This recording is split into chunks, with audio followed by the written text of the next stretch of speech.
Hi, this is Laura from LiveVisions.com, and I just wanted to give you guys some information on Mercury, the sign of Mercury, and what it means. Mercury is the planet of communication, and Mercury goes retrograde about 3 times a year. It is the fastest moving planet. The moon's actually faster, but the moon is really a luminary.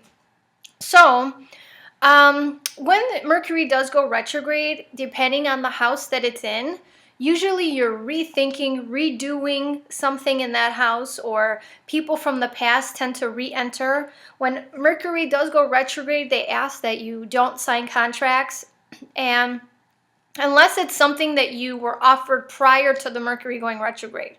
So let's say, they always say it's not good to start something new during a Mercury retrograde if it's in the house that it's in. So let's say that, is it a good time to start a new relationship? Probably not if Mercury's retrograding in your 7th house.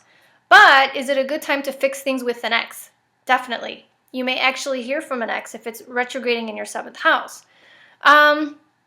Wherever Mercury is going retrograde, you're asked to kind of look within and sort of reanalyze, rethink whatever, it was retrograding in that house.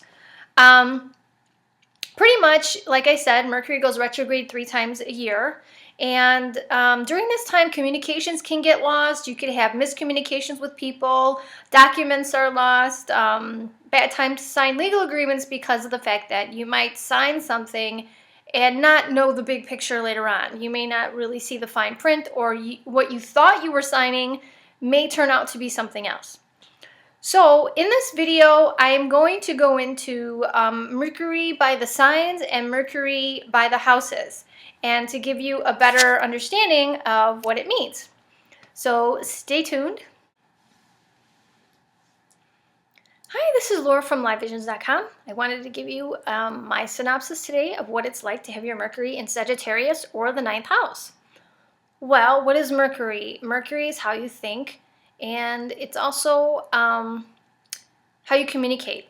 So somebody who has their Mercury in Sagittarius may have a more philosophical mind. So you may notice the things that they say are more on a philosophical level. They're not going to do the idle chit-chat. They may appear, it may be thoughts, the way they speak may be more based on a lot of their belief system. These people are really interested, I want to say, outdoor activities, stuff like this, they're really interested in. And what else? I want to say education, learning, teaching. This is where their mind is going to really be most comfortable. And what else? Travel. They're people with Mercury in this placement probably like to travel a lot, far away places, and they're really good. If your Mercury is in Sagittarius or the 9th house, you may have a gift of learning languages, speaking different languages. You could be really great at just picking up cultures, and adapting the language, and you could be a wonderful teacher. It could be that you teach abroad and you're teaching English or whatever language to another culture, or you could be into religious beliefs, philosophical beliefs. You could be a religion teacher. Sagittarius, the 9th house is, in general, I want to say the sign it's in gives you how this person communicates. But the house it's in, it gives you where their attention is drawn, okay? So in the 9th house, your attention may be drawn to long-distance travel, people in faraway places, higher learning, higher education. You could be, a lot of people who have this placement really want to not only get their master's, they want to get their doctorate, They put a lot of emphasis on education. And these people, too, put a lot of emphasis on religion sometimes. Their beliefs are very important to them. So these people maybe push more religion with their children, and they could be teachers as well, like I said. So Sagittarius or the 9th house is a very, I want to say, philosophical sign. And it's a sign that values education, higher learning. And like I said, you could have a gift for speaking different languages. These people could also have a wonderful sense of humor. Sagittarius is ruled by Jupiter, you know, and usually these people see the good in things, like, you know, let's say they fall down and sprain their ankle, but they laugh about it. They're like, "Oh my God, did you see me fall? My foot is killing me, but it was so funny. My ass hurts today still, or whatever."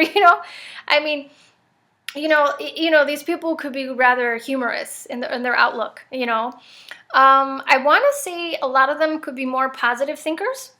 Jupiter is a very positive sign. Um, but they think in terms of expansiveness too.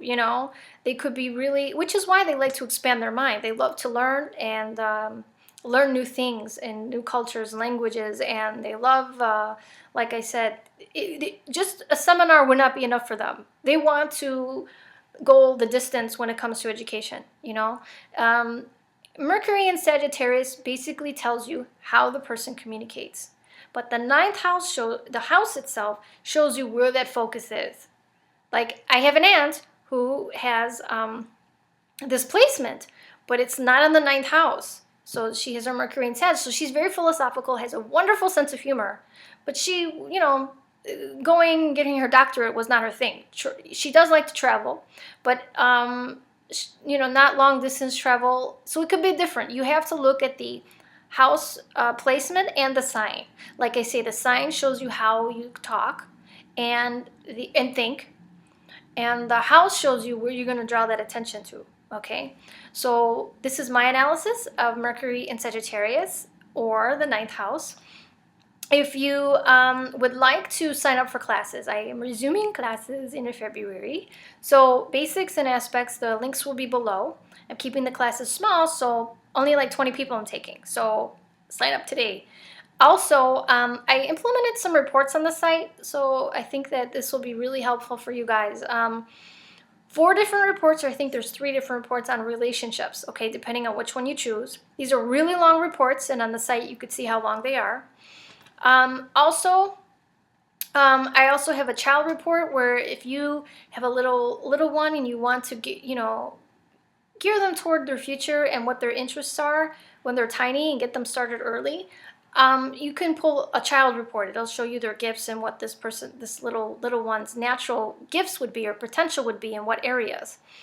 I also have a future forecast report, which is going to show you upcoming transits, things to look out for, and it's pretty detailed, and it will kind of help you out in upcoming situations. Anyway, all these reports are very detailed, and some of them are very long, like 50 to 70 pages. So it depends on what you're looking for. It does tell you approximately how long the report is, because it depends. Some people have more transits than others. So just look at the report. I give you full descriptions on the kind of reports they are. So I hope you guys take advantage of this. They're like $30 each, and well worth it. They're very detailed. So anyway, if you I hope you subscribe if you haven't already, and I will be doing more videos soon now that the holidays are over. So I will talk to you soon. Have a good one. Have a nice New Year's. Bye-bye.